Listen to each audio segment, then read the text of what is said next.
ଦ୍ରାବିଡ଼ ମାନେ ସିନ୍ଧୁ ନଦୀ କୂଳରେ ବସବାସ କରି ରହୁଥିଲେ। ଆର୍ଯ୍ୟମାନଙ୍କର ଆକ୍ରମଣରେ ଦ୍ରାବିଡ଼ମାନେ ଦକ୍ଷିଣ ଭାରତ ଆଡ଼କୁ ଆସି ବଣ ପାହାଡ଼ରେ ଲୁଚି ରହିଲେ। ଦ୍ରାବିଡ଼ମାନେ ହିଁ ହେଉଛନ୍ତି ଭାରତର ଆଦିମ ଗୋଷ୍ଠୀ। ଆର୍ଯ୍ୟମାନଙ୍କ ଠାରୁ ଦୂରେଇ ରହିବା ଫଳରେ ସେମାନଙ୍କର ଭାଷା ଓ ସଂସ୍କୃତି ଅଦ୍ୱିତୀୟ ହୋଇ ରହିଲା। ଯେଉଁ ଦ୍ରାବିଡ଼ମାନେ ଆର୍ଯ୍ୟମାନଙ୍କର ସହ ରହିଗଲେ, ତାଙ୍କର ସେବକ ହୋଇ ରହିଲେ, ସେମାନଙ୍କର ଭାଷା ଓ ସଂସ୍କୃତି ମିଶି ଏକ ନୂଆ ସଂସ୍କୃତି ସୃଷ୍ଟି ହେଲା। ଭାରତର ସମଗ୍ର ଜନସଂଖ୍ୟାର ଶତକଡ଼ା 9% ହେଉଛନ୍ତି ଆଦିବାସୀ।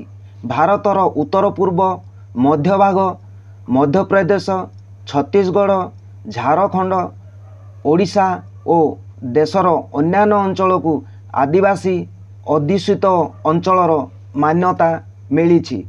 ଭାରତରେ ପ୍ରାୟ 700 ପ୍ରକାରର ଆଦିବାସୀ ଗୋଷ୍ଠୀ ଦେଖିବାକୁ ମିଳେ। ସେମାନଙ୍କ ମଧ୍ୟରୁ କେତେକ ଦ୍ରାବିଡ଼ ଆଦିବାସୀ, କେତେକ ହିନ୍ଦୁ ଆଦିବାସୀ ଓ କେତେକ ଖ୍ରୀଷ୍ଟିଆନ ଆଦିବାସୀ, ମୁସଲମାନ ଆଦିବାସୀ। ଭାରତର ବିଭିନ୍ନ ଧର୍ମର ମିଶ୍ରଣରେ ଆଞ୍ଚଳିକ ଭେଦରେ ଆଦିବାସୀ ସଂସ୍କୃତି ଭିନ୍ନ ଭିନ୍ନ ଥିବାର ଦେଖାଯାଏ। ତେବେ ସେମାନଙ୍କର କମନ୍ ନେଚର ହେଉଛି ସେମାନେ ଏନିମିଜିମ୍। ସେମାନଙ୍କର ନାଚ, ଗୀତ, ପର୍ବପର୍ବାଣି ମଧ୍ୟ ଅଦ୍ୱିତୀୟ ଥିବାର ଦେଖାଯାଏ।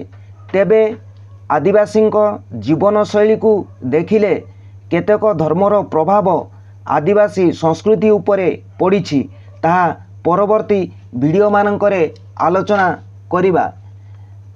ଗବେଷଣାରୁ ଜଣାଯାଏ 105 ପ୍ରକାରର ଭାଷା କହୁଥିବା ଏବଂ 225 ପ୍ରକାରର ଉପଭାଷା ବା ଡାଇଲେକ୍ଟ ବ୍ୟବହାର କରୁଥିବା ଜଣାଯାଏ। ତାଙ୍କର ଅଦ୍ୱିତୀୟ ପ୍ରଥା, ସାମାଜିକ ପଦ୍ଧତି ତାଙ୍କୁ କମ୍ପ୍ଲେକ୍ସ ସୋସାଇଟିସ୍ ଠାରୁ ଅଲଗା କରି ରଖିଛି। ଆଦିବାସୀମାନଙ୍କର ବିବାହ ଶୈଳୀ ହିନ୍ଦୁମାନଙ୍କର ବିବାହ ଶୈଳୀଠାରୁ ସମ୍ପୂର୍ଣ୍ଣ ଭିନ୍ନ ଅଟେ। ଅନ୍ୟାନ୍ୟ କର୍ମକାଣ୍ଡ, ରୀତିନୀତି, ସାମାଜିକ ଚଳଣି ସମ୍ପୂର୍ଣ୍ଣ ରୂପେ ଭିନ୍ନ ଅଟେ। ଅବଶ୍ୟ ଆଦିବାସୀ ଗୋଷ୍ଠୀ ଏଇ କେତେ ଦଶନ୍ଧି ହେଲା ନିଜକୁ ପରିବର୍ତ୍ତନ କରିବାରେ ଲାଗିଛନ୍ତି। ସମତଳ ଅଞ୍ଚଳରେ ଥିବା ଆଦିବାସୀମାନଙ୍କର ସଂସ୍କୃତିରେ ବହୁ ପରିବର୍ତ୍ତନ ଆସିଛି। ଏବେ ପର୍ଯ୍ୟନ୍ତ ଭାରତର କେତେକ ଅଞ୍ଚଳର ଲୋକ ଶିଫ୍ଟ କଲ୍ଟିଭେସନ୍, ଶିକାର କରିବା, ନଈରୁ ମାଛ ଧରିବା, ପାରମ୍ପରିକ ବୃତ୍ତିକୁ କରିବା ଆଦି ପ୍ରାଚୀନ କାଳର ଗୁଣ ଅଟେ। ସେମାନେ ହେଉଛନ୍ତି ଆଜିର ସଭ୍ୟତାର ମୂଳ। ତେଣୁ ଗବେଷକମାନେ ମଣିଷ ସଭ୍ୟତାର ବିଭିନ୍ନ ଦିଗ ଗବେଷଣା ପାଇଁ ଆଦିମ ମାନବକୁ ଆଜି ଖୋଜିବାରେ ବ୍ୟସ୍ତ। ତେବେ ଆଧୁନିକ ସଭ୍ୟତାର